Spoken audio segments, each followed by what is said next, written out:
Hey guys, welcome to the Luigi's Mansion 3 ReviewCast episode of Dash Culture. I'm one of your hosts, Dash, along with my co-host, Mr. Paul James. How are you, Paul? Mario! Sorry, just getting right in the swing of it. I've been looking forward to talking about Luigi's Mansion 3 in any capacity for quite some time. Yeah, definitely. Same here, man. How like, before I jump into the spiel and everything, how good is this game? It's incredible. Yeah. I mean, it's been one of those weird ones for me to kind of even analyse in my own head because I've been fairly open about it throughout the course of the last year, essentially since the moment it was announced that this instantly shot into my kind of top 5 most anticipated games because I adore the other games. Yeah. So it's taken a lot of kind of just sitting down and thinking over it to really kind of formulate and consolidate my opinions, but we're good to go. Yeah, exactly. No, I 100% agree with you, dude, and I can't wait to dive deep into this one because it's one that I've been really excited about since they announced it. And Luigi's Mansion, the franchise itself, the series, has always been something that has been close to home because it was actually Luigi's Mansion was the very first video game that I ever reviewed online. So it was like, oh right, yeah. Jeez, that's going back a bit too.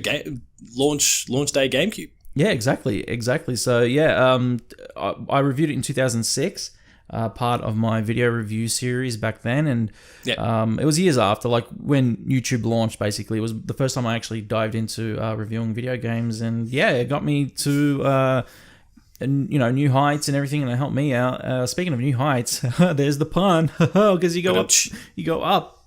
Yeah. Anyway. It's a big building. Guys, if you didn't know, this is Dash Culture, our bi-weekly pop culture conversational podcast, where tonight it's the worlds where Paul and myself collide, where Dash and Paul collide. We'll be taking you through Luigi's Mansion 3, thanks to the kind folks over at Nintendo who provided us a review code to sit down and talk about and review the title. So if you like that, make sure that you follow us right here on SoundCloud, iTunes, and Spotify for those cheeky 5-star ratings, and also over on dashgamer.com where you can actually check out my full written review once this goes live. So make sure that you head on over there and check that out. Now, Padge, let's just dive right into this because it's one of the most anticipated titles, honestly, for the year for both of us. I know that you've been waiting for it for a long time. So have I. Like when they announced this title, it just had me salivating over the fact that we're getting another entry into the series.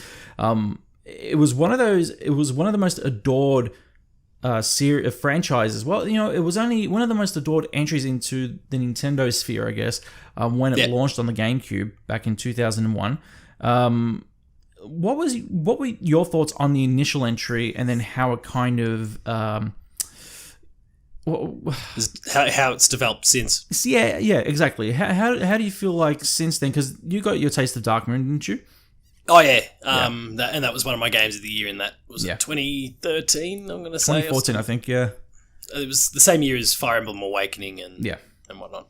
Yeah, but look, the first game, I mean, it obviously has some faults. Obviously, it's far from perfect. Well, it was a testing bed for GameCube, really. Oh, 100%. I mean, it's the same thing that we see, not just exclusive to Nintendo games, but just like console launch exclusive titles tend to carry a little bit of extra weight. There's usually heightened expectations, and so the criticism can be a little bit harsher, whether it's warranted or not. Mm-hmm.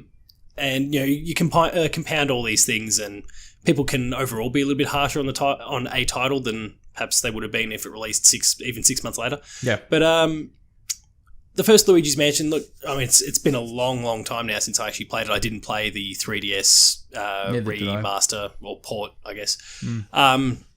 But I adored the game back then. It's one of those ones that I never actually went back to. It was kind of a one and done sort of experience. But I loved what it was, and it was a really solid foundation. I was actually a little bit worried for the longest time that we were never going to see it again because it was so long between that and then Dark Moon. Yes. But Dark Moon was, as I said before, one of my games of the year in its respective year, whichever year that was. But I assume you're probably researching that right now. That's correct, yeah. And it's just... 2013, you were correct. The franchise just exudes charm. Yes. Like it's, I mean, in the case of Luigi Mansion 3, we'll get to it in more detail later, but I mean, the game is beautiful, but it's not necessarily the looks that are what's pulling you through when I'm talking about that charm side of things. It's more the personality, and it's just an endearing sort of experience. Yeah, very much. And I honestly didn't think that the franchise would probably peak beyond what they did with Dark Moon because I thought it was that good. But it seems, showing my hand now, it seems like they have. Yeah, definitely. Look, what about you? Look, personally, with every entry that's come through, obviously we've only had 2 beforehand, but with Luigi's Mansion, there was always something about it that did exude that charm that potentially may have like led people to believe that this could have been a franchise that could have been ongoing, but sooner than they actually did. So we had in between, releases of each console generation. We had the GameCube, the Wii, the Wii U, and then we pretty much didn't have anything on those consoles that actually, like a lot of people were expecting a Wii version of Luigi's Mansion to come out, especially if the controls. It would have been somewhat, a good fit. Yeah, revolutionary, if anything, at the time. There it is again, yeah. And that was not meant, but anyway, yeah, there you go. It was just one of those things where it made people question why Nintendo were kind of like very blasé over the fact that they were just completely ignoring the franchise and not coming back to it. When they came back to it on Dark Moon and saw how much attention it was actually getting at the time, how much positive attention and how much positive of a reception it was getting. Yeah. They definitely knew that they had to go back to it, and the fact that they've now kind of played on that positive reception and that reaction that it was getting. With the announcement of Luigi's Mansion 3, it honestly just made me so excited to jump back into this franchise and experience it as it should be. One of the best gaming franchises out there. It's honestly looked over and ignored by a lot of people because of how simplistic it can be at times, and I can understand that. Oh, and it's kind of got that family-friendly sort of style about it too. It's accessible, which some people then use as a criticism as opposed to a compliment, I guess. Correct, yeah. And honestly, it definitely should be a compliment because it's a game for everybody. Everybody can sit down and chill and play a game of Luigi's Mansion 3 and enjoy the fact that it, if anything, Luigi's Mansion 3 really presents more of a cinematic value to the series now. It really... Yeah, more so than any before. Correct, yeah. I remember when Luigi's Mansion Dark Moon came out, and a lot of the animation sequences and even the design aspect of it, graphically, I even said, me and my mate were big into the original Luigi's Mansion, and we couldn't wait to get our hands on Dark Moon. And as I said, the design aspect, it really reminded me and resonated with like a Wallace and Gromit kind of design, and we were very much like, wow, that's very odd of a design choice for them to actually go forward with. But that looks really cool, and we can't wait to get our hands on it. Because it's an interesting comparison. It's probably not one that necessarily springs to my mind. No. I could see how you might be able to draw that thread, though. Yeah, it's very much... it was very Disney-esque, if I put it anyway. Yeah. It was very much like, we're presenting Luigi's Mansion now in a different light than what you remembered on the GameCube. This is going to be much more of there's much more of a cinematic value to it. We want to make sure that we're telling a story. It's not just simply Luigi going through a mansion trying to find Mario this time. And in the previous entry and the current entry into the franchise, definitely stepped up their game in terms of presentation. And they wanted that, obviously, because they want to make sure that this franchise sticks around for a long time now. Whether, it's only once per generation, we're fine with that because it's... Yeah, I'm okay with that. Yes, definitely. I mean, it only makes it better and better. Well, it's also one of those things where the gimmick's probably not the right word to use, but the core mechanics, the core systems, there's only so much scope to get really creative available to you. Mm-hmm. So if they started churning out multiple games per platform, maybe only 2, because that's not, Nintendo doesn't oversaturate, but suppose they do 2 per generation, that is going to wear thin very fast. Correct, yeah. Whereas if they move to a new system, it's an opportunity to explore the capabilities of the new system, in terms of technology, how it looks, but also mechanics and systems and all those sorts of things. You start churning these things out, multiple games on the same platform, and all of a sudden a Luigi's Mansion 4 on the Switch, as much as I'm sure it's probably still going to be a lot of fun, it doesn't necessarily hit in the same way that Luigi's Mansion 3 does, because we've seen it and done it before. That's correct, yeah. A lot of entries that we see on the same generation of systems obviously recycle a lot of mechanics and framework that come from a previous entry on that same generation line. We see that in annualization of games. So, yeah, I mean, Mario Galaxy 2, for example, was built on the backbone of Mario Galaxy, and admittedly, they said, look, we had all these ideas that we couldn't fit in, and we decided to push them into a sequel, but it is still born out of the core concept that was established. I'm really curious to see what path Nintendo goes down. Not that we'll spin off into a really large conversation about Zelda here. No. But to that point, like, what's Breath of the Wild 2 going to be like? Well, that's the thing. Like, a lot of the framework, I believe, from Breath of the Wild will be lifted and put into Breath of the Wild 2. It's a direct sequel to Breath of the Wild. Something that Nintendo have not really experimented with before. They've never actually released direct sequels of the Zelda series ever. It's always been, here's a Zelda story here, here's a Zelda story here, and it's essentially absolutely different timelines within the Zelda. They connect the dots afterwards. Exactly. Whereas what you just mentioned, the Super Mario Galaxy series, when they essentially recycled unused levels from the first entry of the series and then placed it into a game which they labeled number 2. But history tells us, and if you know that, like if you know your homebrew history and your hacker history like I do, the ROM title for Super Mario Galaxy 2 is actually called Super Mario Galaxy More. And that's actually the header title for the disc. Which is funny because that essentially and a lot of people did their homework, and then I think they actually came out. Miyamoto came out later on and actually confirmed that a lot of the ideas that were in Super Mario Galaxy 1 that we couldn't fit in are actually Super Mario Galaxy 2. So it was actually cool to see that Nintendo didn't waste those ideas and they made a great sequel out of something that was kind of just recycled junk in a way. Yeah, and I mean the thing about something like Mario, and this boils down to kind of link it back down, to our Luigi's Mansion conversation. Of course, yeah.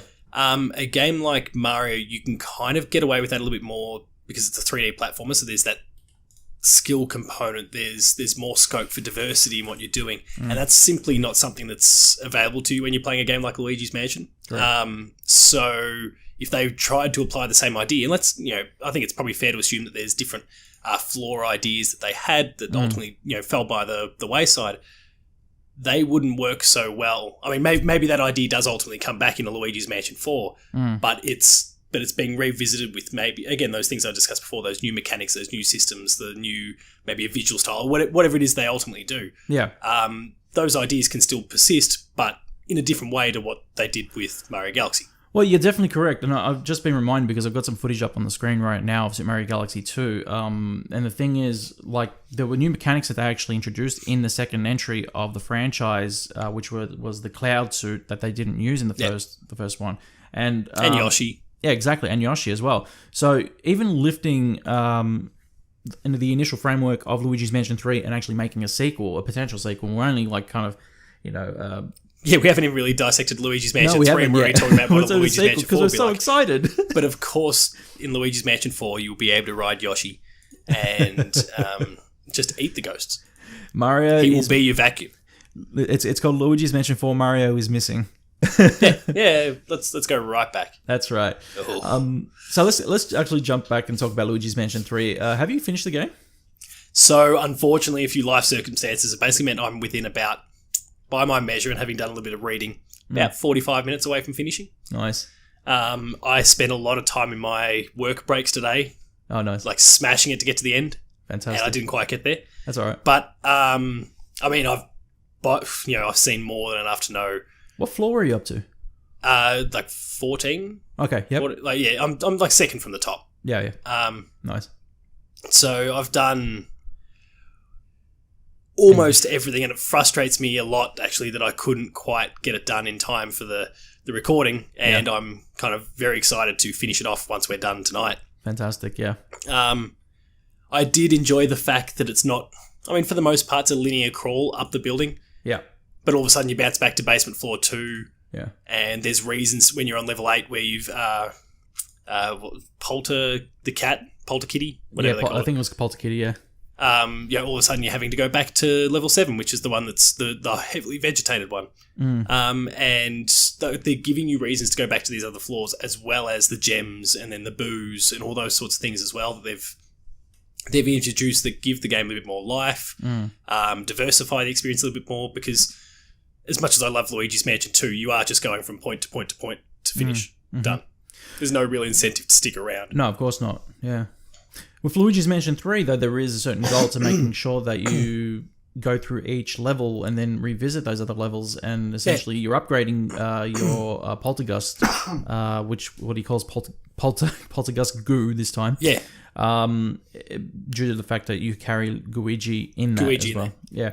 I got to ask you a question, because I made a little bit of a snarky tweet today. Well, it wasn't really snarky. It was a bit jokey tweet that I said Luigi's Mansion 3 is a Persona game. Now, the reason I said that was because I feel like I missed this. Yeah. I said that like as a joke, but what I really meant was I feel like the genre of Luigi's Mansion is somewhat in a mixed bag, where it's looked at like as an adventure, or they class it as an action adventure title, is what they class it as, or a platformer. I wouldn't even consider it a platformer. I'd say it's more. I agree. I like honestly say it's an RPG kind of title. There's some format of RPG, because you essentially are dungeon crawling. You are looking for upgrades as you dungeon crawl. So basically, you're collecting stuff and looking for upgrades as you go through to actually collect and give to Professor Gadd down in the basement. Yeah, there is a lot of I can understand the adventure aspect of it, but I really felt like there was some form of RPG element put into this. Whereas in the past entries, well, there was some subtle upgrades in Darkmoon, not as grandeur as it has been 100%. In the third entry. But I definitely felt that this, with its cinematic presence and essentially these upgrades that they were presenting you in the title, it really made me think, man, this feels more action adventure RPG than any of the previous entries. I can't really suggest that this would be placed within the platforming category at all. No, I definitely wouldn't call it a platformer. No. And as much as I can kind of see your point about how there's RPG-ish tendencies there, in terms of the way they're kind of drip feeding in these new systems. I mean, we tend to think of an RPG as something that we can kind of, whether it's really obviously stat based or not. There's that upgrading aspect to it as well, which is not a thing here. Yeah. And so probably that general genres these days are so bloody fluid as it is. They are, yeah. But that kind of action adventure sort of thing is probably the right fit for it still, as far as I'm concerned, but it does pull on so many other threads. To your point though about those different systems, so yeah, when Luigi gets introduced, I was pleased to notice that it was a good hour into the game before you actually get that. I expected to have him straight away. Like here's the gimmick, off you go. Not that it is a gimmick, but like here's your new point of difference, and off you go. But that's not the case at all, which was nice, and I think it probably just eases you into the experience a little bit. There's just lots of quality of life improvements that they've made here that I really appreciate as well. The controls are still a little bit as far as I'm concerned. When you start vacuuming and sucking with the poltergust, and essentially he starts sidestepping instead of actually moving around like properly, that's still just annoying. Yeah, and I mean, I found myself very often having to go with the old-fashioned claw grip. Yeah. I was trying to grab my Joy-Con there to make the point. Yeah. Doesn't matter. I think everyone can visualize it. I know exactly what you're talking about. And that's just for little things like when you're trying to use the blacklight, for example. Yep. But you need to also be using the stick to kind of pivot in a way, so you're manipulating your hands really awkwardly to try and keep your index finger on... I've been so messed up by controls these days. The X button. Yeah. But then try and steer the right stick as well as what you're doing with the left hand. Like that's the one thing, and it's been an issue for probably not the first game, because the first game was simple enough that it wasn't a factor. No. But certainly with the sequel and this, they just haven't quite gotten right yet. Yeah, correct. And the funny thing, I don't have a solution for them. No, but I feel like the one major problem I definitely had was the fact that every time you would move and then you'd accidentally maybe nick the vacuum button, the start to suck, like the sucking in button. It basically, he starts sidestepping, and then afterwards, if you try and move around, you got to use the right stick to get it perfectly angled to get another ghost or get to another area. And there were even moments where I wouldn't even press the button, and he would just start sidestepping, and I'd be like, oh man, I'm stuck here. I need to now... Like, it should be as fluent as using that left analog stick, and he should be moving around just as comfortably to do it. I mean, I can understand having to use the right analog stick to kind of get him motioning to move around like that. But it just presents moments where you're stuck in a position where you can't get out of after. Yeah. And that was my one major gripe with the title. Other than that, I thought that the motion sensing within the controls were like awesome. That was one of my big kind of ways to offset that issue, where I ultimately ended up using the stick just to purely control my left and right, you know, in the full 360 there, and I would use the gyro, whether it was playing portably, whether I was using the Pro controller or whatever the case happened to be. I would use the gyro then to adjust that height, and that was far better. And it's something that actually Nintendo's doing really well across a lot of their different titles. We saw it with Breath of the Wild. We've seen it with, you know, even Wii U games over the journey as well. That the way they're kind of implementing, and Splatoon, I guess, is probably one of the best examples.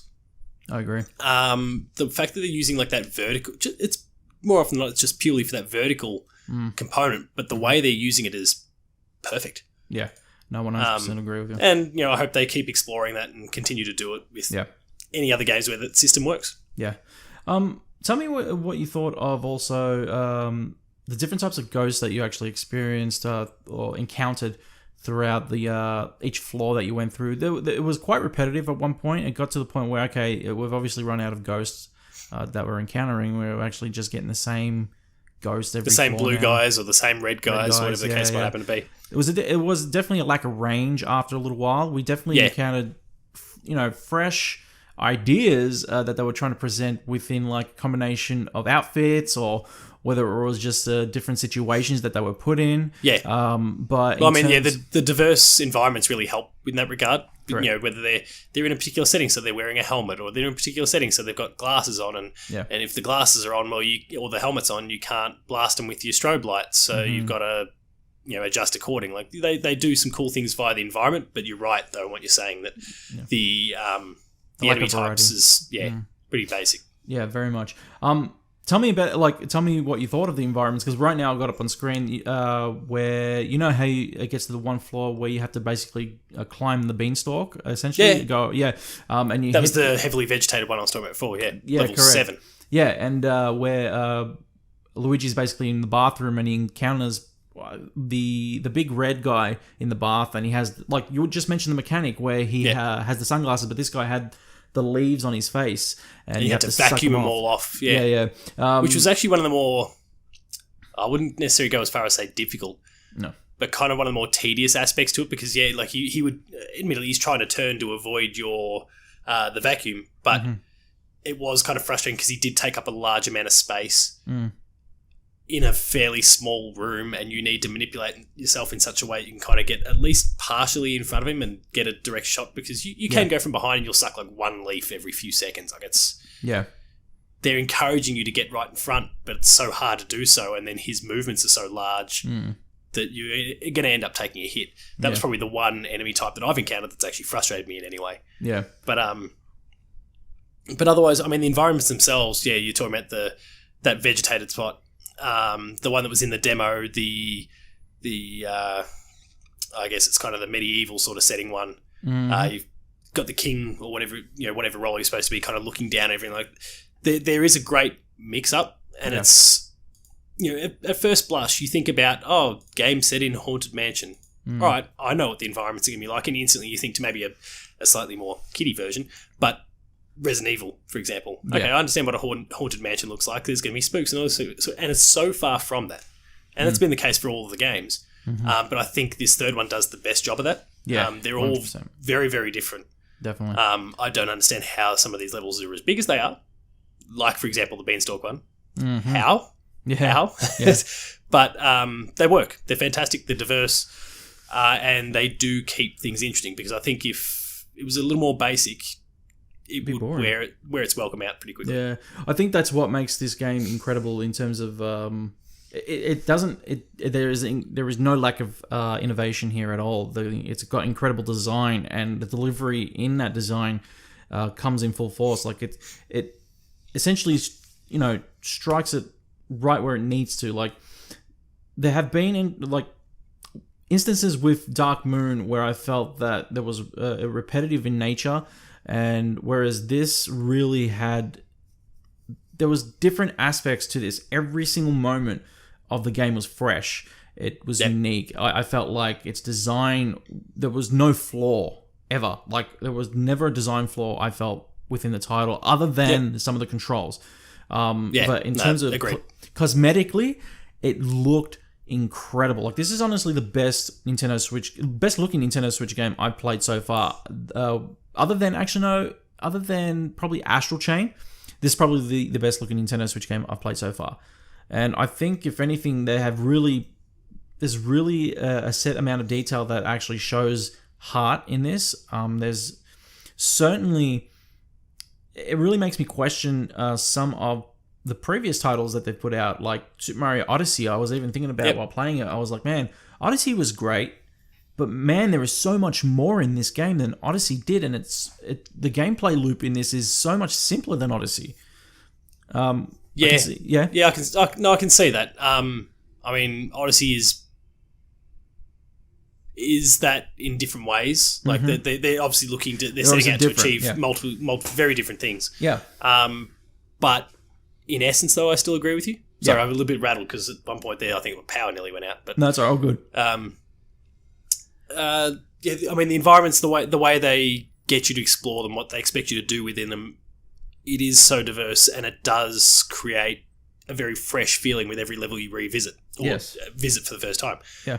But again, revisit is a thing there. Like, you can go back and things are different. There is the boo to catch. There's one on every level. There's the gems to go and explore, and bringing with you some of the new mechanics and systems that you've acquired over the journey will then help you unlock some of those things. Yeah. There are so many giving you reasons to go back, and the way they've differentiated those levels really works. And it's almost like with those reasons, it's driven perfectly in terms of story, the way they've written that and the way they've presented that on screen. With every level that you visit, you can actually see how much scarier it actually gets with each level, and how confident, the lack of confidence grows each time Luigi gets higher and higher into the mansion. Even though, for all intents and purposes, he should be feeling more confident because he's done so much already. In fact, he becomes a bigger, whimpering mess. Exactly. Well, it's just fantastic because that's like, I guess it's in terms of like anxiety just building and building every time he gets closer and closer. But the thing, exactly, yeah. But the thing is, like, each puzzle that they've presented, and that's another thing. Like, this also falls within that puzzle genre. It's a puzzle game as well, big time. And with every puzzle that's presented, I got to say that the innovation and the thought that they put into every single puzzle was incredible. Like, I loved every single moment of having to figure out how to get to certain points, especially when some points you were like, oh man, I don't even know how to get to that. Oh wait, I've got Luigi. He's supposed to go through this and then head upstairs and do whatever he has to do here to unlock this door and all that else. It's like, that is incredible game design. 100%. And that's what this game has. 100% phenomenal game design is what it presents you. It engages you. It's so immersive. And something that I believe when even putting out a puzzle game these days, some of them do kind of lack that, but with this, the immersion that it presents really helps develop its puzzle cycle, especially having a lovable cast of characters to help you guide you through it, cinematically as well, guide you through it, only pushes the agenda even further to make you want to continue playing it. Yeah, 100%. Yeah. It all works really, really well in that regard. Yeah. And you did make a point that I've now forgotten. I was gonna dive into further. It frustrates the shit out of me. But no. You made the point that I was going to get to it, and I wandered off. But that's right. I mean, yeah. One of the things I really did want to dive into at some point was the balancing of the collectibles. Yeah, go on. Yeah. Whether it's the boos or the gems. We've spoken a lot about replayability or the ability to revisit these levels and the fact that there's more to do. It's not excessive. At first blush you go, oh geez, there's like 16 levels and there's 6 gems per level. That's insane. It's not. You're probably likely to find, I don't know what your experience is like, maybe 4 or 5 of them on your first pass through. And upon returning, you'll likely fill in the remaining gaps. The puzzles, that's the thing that I was going to get to. So what you mentioned there about the fact that, I got Luigi and that sort of thing. Now, I wasn't sure at first whether it was because I was trying to rush through the game a little bit more than I would have liked, simply because time constraints and all that. But it's a real testament to a game like this that doesn't have a ridiculous number of systems at play. It is a very basic game at its core, and yet you continue to forget, I could use the plunger here, or I could use Luigi here. If I use the vacuum, I could use the blacklight, and it's going to unveil this this drain here that Luigi will just fall straight through. You always seem to forget there's that one mechanic that you've had basically since the get-go. Yeah. And yet it goes forgotten because you get so consumed by everything else that's going on. Correct, yeah. Even if it's, not a mechanical thing and it's just purely, like that thing there that looks like a wall, it's not. It's wallpaper or it's, cloth, and I just needed to vacuum it, and now I'm through. And I don't know about you, but I was beating myself up something shocking after those. I'm like, how did I not... I've been gaming for years. How did I not get this? Yeah. No, I'm with you 100%. It happened to me so many times. Luigi is a great mechanic in the game that you can use to your advantage to just basically figure out any secret that they've put in front of you. And like you said, the drain pipe aspect, it could be on the floor, it could be in the wall, and it could be hidden in certain areas where you don't even know. Yep. And once again, the collectibles, the gems that you find, there's 5 on each floor that you go through. Oh, there's 6. I'm sorry, there's 6 on each floor. And then you've got the booze that you have to capture, which Luigi spins in your poltergeist to figure out. And also that really highlights how amazing what they call, what sort of it wasn't the rumble, but it's 3D rumble, isn't it? 3D rumble. Oh yeah, like that just purrs and it feels so good. Like when you start to get close, you can genuinely feel the difference. Definitely. And it's not like the old days with your dual shocks, or I suppose still current days even with the dual shock, but your rumble packs and all that sort of thing over the journey where it would just rumble faster. It does, but there's also a difference in the pacing and you can just sense the location in your hand. It really actually does. It's almost like you're steering it. Yeah. As a result, you're not, but maybe it's steering you. In fact. So there was one puzzle. I'm going to pull it up on the screen right now because I've gotten right to it. That actually did my head in. Was where there was the key in the mouse cage. You walk into the magician's I think the lounge or a bedroom or whatever it was. You know what I'm talking about? And then the key turns into a mouse and it starts running around. Dude, I was there for maybe half an hour trying to figure out what I was supposed to do. And then EGAD's hey, maybe if you suck it up, it'll come to you and you can figure it out that way. And I'm and he's trying to give me all these tips. I'm like, oh God, what is going on? I can't figure it. And then he's finally use Luigi to suck it up, and then you can use Luigi to suck it up as well. I'm like, oh my God. I'm like, I'm so stupid. So tell me, do you think that the game may have I don't think the game holds your hand. But there are moments like that do happen where it's here's a hint, here's a tip. And then I'm still struggling. Give EGAD a call and he's just use Luigi and you can use yourself to suck it up. And it'd be fine. But I mean, you're right. There's plenty of ways to get help if you want it, but they don't force that help down your throat. They're not. Oh, hey, do you need something like they Nintendo has done with a lot of their other platformers, where it's you've died a few times, maybe you'd like for us to do it for you. Yeah. Which, when or if that pops up on my screen, it's happened a lot recently when I've been playing Yooka-Laylee, the Impossible Lair, which is brilliant, I might add. Fantastic. But when that prompt in any of those games pops up, I feel so damn insulted. Yeah. And it usually spurs me on to go, no, fuck you, I'm not doing that. I'm gonna do this myself. Yeah. But they don't force it down your throat there, and the prompts are like you said, you can't get on the phone. He'll explicitly outline what it is you need to do. Yeah. But more often than not, it's still subtle enough. Hey, you want to try doing this, and at least it steers you in the direction of a mechanic that you want to take advantage of, rather than just here's how to answer your problem. Yeah. Which, again, if you wish to seek out that help, you can get it. But when it's just offering you suggestions, that's what they are. They're suggestions as opposed to a direct, let me step by step through this process for you. Mm-hmm, mm-hmm. And I appreciate that. Yeah, so do I. I think it makes the accessibility better for the younger audience that actually need that kind of help as well, which is great because these titles do expose themselves to that younger audience. 100%.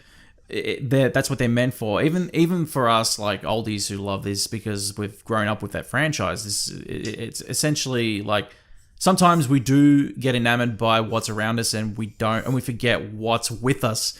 Like you just mentioned, Luigi's been with us the whole adventure, and we forget that we have that mechanic at our disposal.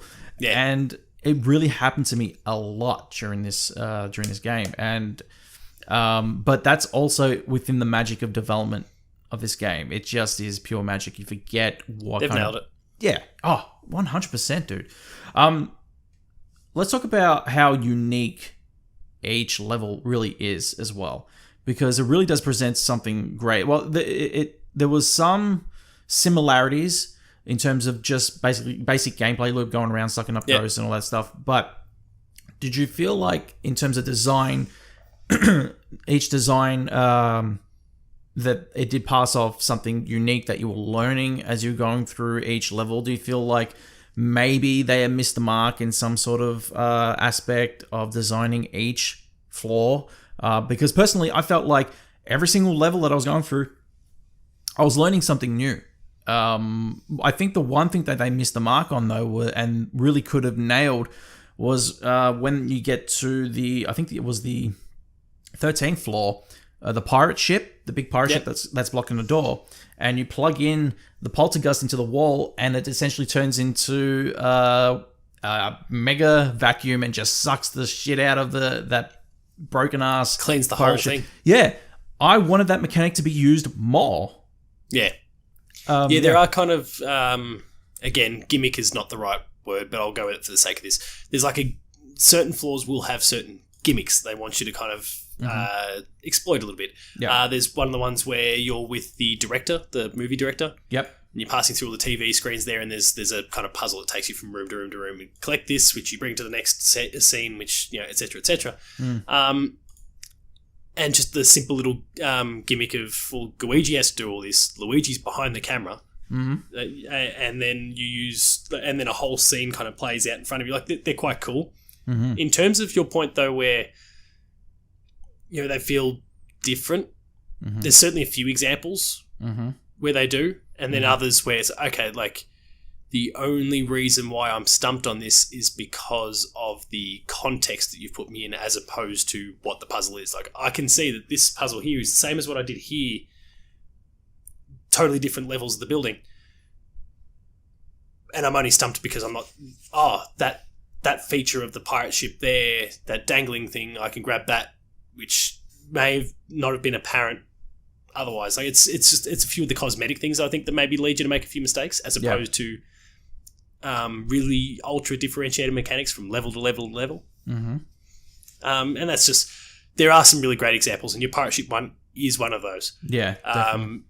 Especially, I think, actually. I love it. I'm looking at it right now. I love that moment. It honestly got a genuine reaction out of me. As soon as it happened, I was like, oh my God. That was like, honest to God, genuine reaction out of me, because I fell in love with that moment. It was one of the best moments in the game, but it was like, give me more. I want more. Yeah. I want to be destroying the shit out of things with my vacuum right now, but it was a one and done, and I was like, oh man. You're so close to the end of that point that they want, I guess there's kind of a natural scale to things too. Like, they want to go with those big, bombastic things near the end. Yeah. And that is certainly one of those things. Yeah. I don't know how big and crazy it gets at the very end.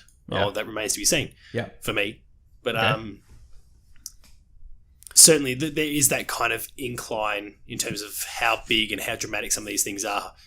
And, exemplified by the beanstalk and a couple other examples where they kind of magnify things significantly at different stages. Mm-hmm. But they are still built on the same foundations, and it's just a different cosmetic skin, I would say. Very much, yeah. But they still work really well. And that's the thing, regardless of the fact that I'm sitting back going, okay, I've done this before, but in a different context. They all still feel really enjoyable.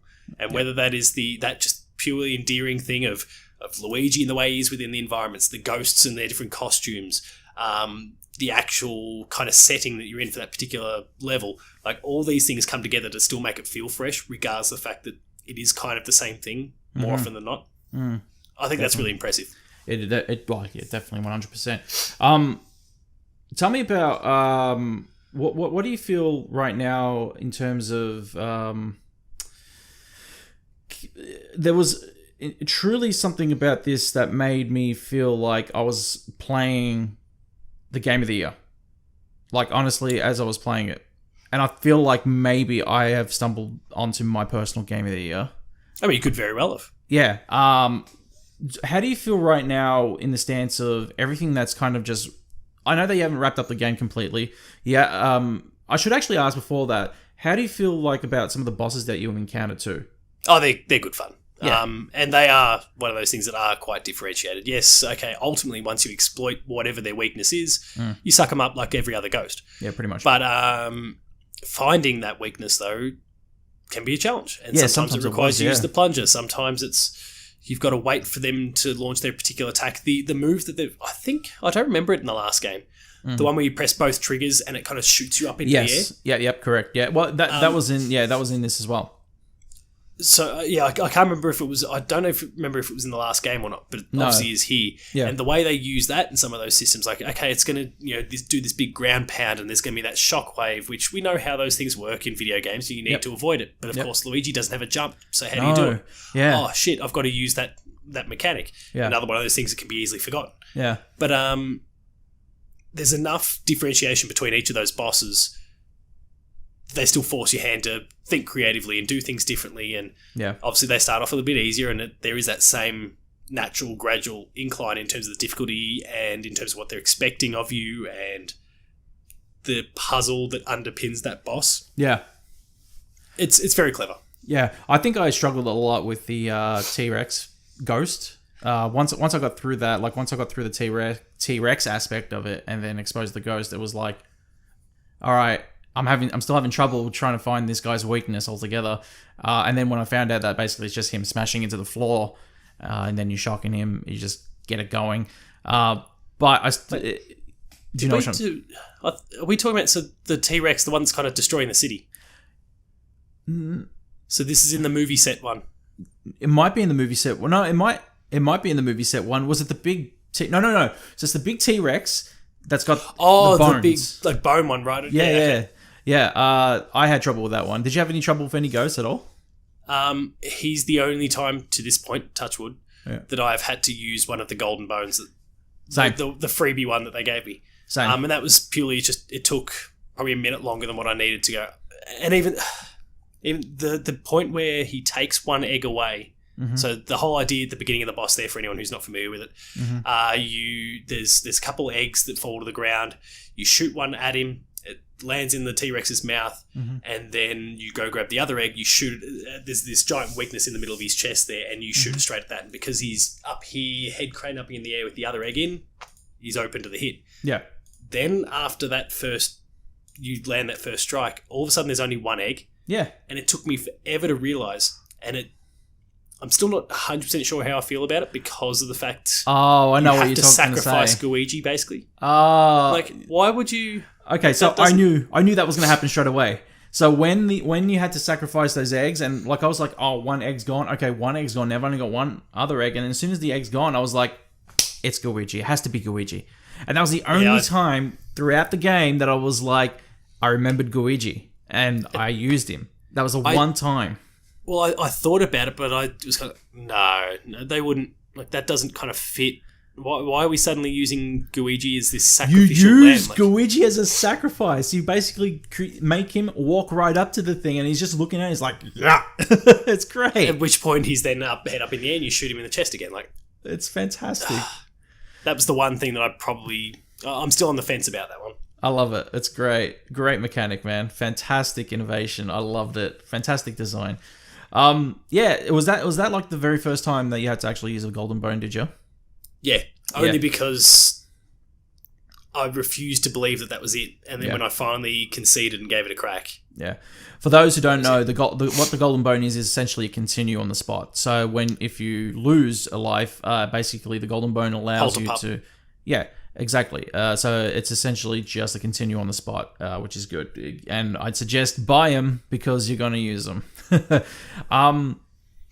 Now, in saying that, how do you feel about your experience so far? Obviously, you haven't finished it, but how do you feel about your entire experience so far? Outside of the control thing that we discussed before, which, like I said, it's been an issue that's kind of plagued the last game and this one, I think. Overwhelmingly positive. Yeah. Like, if we were slapping numerical scores on it, I'm talking 9+, and certainly worthwhile being in that sort of game of the year conversation. Yes. I'm not done with it, so I'll reserve a judgment at the moment. I've kind of had 2 games in my head as the game of the year up to this point, being Fire Emblem Three Houses and Resident Evil 2. Nice. And this is well worth existing in that conversation. It's just a matter of finishing it off and letting time do its thing and kind of stew on it a little bit more. Yeah, 100%. Especially since I am such an established fan of this sub-franchise that I want to make sure that I really assess it and give it time to sink in rather than just letting the fanboy energy run away with me. Yeah. I am so thrilled to have experienced this game. It is such a joy to actually say that I absolutely adored it every single minute of playing this title. I was addicted. It just presented everything that I wanted. A fantastic gameplay loop, incredible design aspect. I just love the cinematics in it. I love the character design. I love the way that they've made it so cinematically inclined, like over some of the main franchises, the main Mario franchises. I felt like this is one of the most cinematic experiences you will get in the franchise.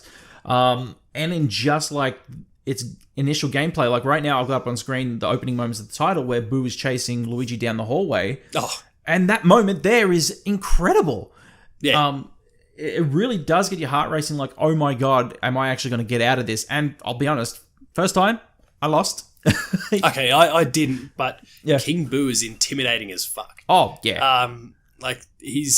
Bowser's trying to do the wrong thing, but he's a dopey oaf and no one takes him seriously. No. King Boo is just straight up evil and he looks dangerous. He is dangerous. Yeah. And I got away from him on my first attempt, but nice. I'd be curious. Maybe I have to restart and just see what happens, or does he just basically eat you? And no. Actually, the picture frame goes smack, and then you end up inside of it, and it's the game over screen. Right. Yeah, okay. you get straight to game over right on the spot. But look, yes, I'm with you. It definitely deserves to be up there within the game of the year talk as well. I think that within that conversation, though, it definitely does have a couple of flaws. I'm one of those people where, when reviewing video games as well, even if a game does have flaws, there are certainly things. If there's no major flaws to pinpoint, if it's nothing that's game breaking or anything, the control thing might be a little bit of a weak excuse in terms of like the sidestepping and all that kind of thing. I'm considering, and I'm writing up my review at the moment. I'm halfway through it, but I think it might land on a 10. And that's how I feel right now. I know there's a lot of 8.5s and a lot of 9s out there, but I might be giving it a 10 just because, like, I think it's an incredible game. The whole entire experience, I've had a smile on my face. There were moments where I felt the smile on my face. Like, I was like, I'm smiling, and subconsciously, I didn't even know that I was smiling because I'm having such a great time playing this title. It is magical. I'd agree with all the sentiments. Like I said, I'm probably still in the 9, kind of 9.5 territory. I'm not the one having to do the review for Player 2, but but it's still up there. I'm in that sort of ballpark. Yeah, and it's well worth considering in that conversation. And maybe I ultimately landed with the same opinion as you. There's other games that might poke their nose up and rival it. We don't know how Star Wars, for example, is going to be received. And then there is, in my particular case, Fire Emblem and Resident Evil to consider. Yeah, I can't believe I'm considering a Resident Evil game for a game. We've got Death Stranding out tomorrow, and who knows? You might. Well, that's very much one of those. It's going to be very mixed. 5 it's a mixed or bag. 10. Yeah, it's a mixed bag. But the thing is, like, once again, we don't know what the game of the year conversation is. But as of this, what an incredible experience. Yeah. Yeah, 100%. Paul, any closing thoughts on the game? Not especially. It's one of those things that, unfortunately, I wish I could have, managed to squeeze in that extra 45 to an hour to be able to really put a bow on the whole thing. So I know you can enjoy it. Dario, I was enjoying it as it was. Look, no, correct. Like I said at the beginning, this was a sequel that I'd been anticipating for a long, long time. Same. And as such, like with anything, there's expectations that come with that, and you are prone to have those expectations kind of cause you some headaches. And that's not been the case for me up to this point. Touch wood. Yeah. I am very, very happy with everything that I've played here. This is certainly in the conversation for the best of my games of the year. We'll see where it ultimately lands on. Luigi's Mansion 3 is amazing. Yeah, 100%. I mirror those exact thoughts. And once again, as I said, I think this might be my personal game of the year. Right now, for myself, it's battling between this one and Outer Worlds. So, yeah, I haven't gotten to that yet, unfortunately. And Astral Chain, actually, I should say. Astral Chain is up there as well in that conversation. But who knows? But I think that this one's leading the way for that one. Now, let's be clear. Persona 5 The Royal doesn't count as a 2019 release. No, it doesn't. Okay, fine. It's just because otherwise, if you count it, we know what your game of the year is. You dork. No, I'd still say that this does. I'm just saying shit. Right. We'll talk about Persona 5 The Royal another time. But guys, if you didn't know, this has been Dash Culture, our bi-weekly pop culture conversational podcast where the worlds of tonight, Dash and Paul collide. Thank you for everybody who came by and listened to the episode. Don't forget to follow the show over on SoundCloud, iTunes, and Spotify. We can give us those cheeky 5-star ratings. And over on dashgamer.com, where you can read our full written review of Luigi's Mansion 3. Also over on player2.net.au.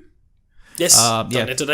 Yeah, thank God. I was going to get that stuffed up again. Darren, I reckon you might be the first person that I've actually done a podcast with where they've actually said .net.au. Thank God. They always end at .net, so no, appreciate that. Make sure that you head over to player2.net.au and read their full written review, and also check out Paul's Player 2 Let's Play of the Luigi's Mansion. Was it 47 minutes? Yeah, it was about 45 minutes or something like that. Yeah. Wow. Yeah. Well, there you go. Make sure that you head over to Player 2 and check out their coverage on Luigi's Mansion 3 as well. Guys, till next time, thank you very much for listening. And thank you very much for watching. This is Dash Culture, out. Bye-bye.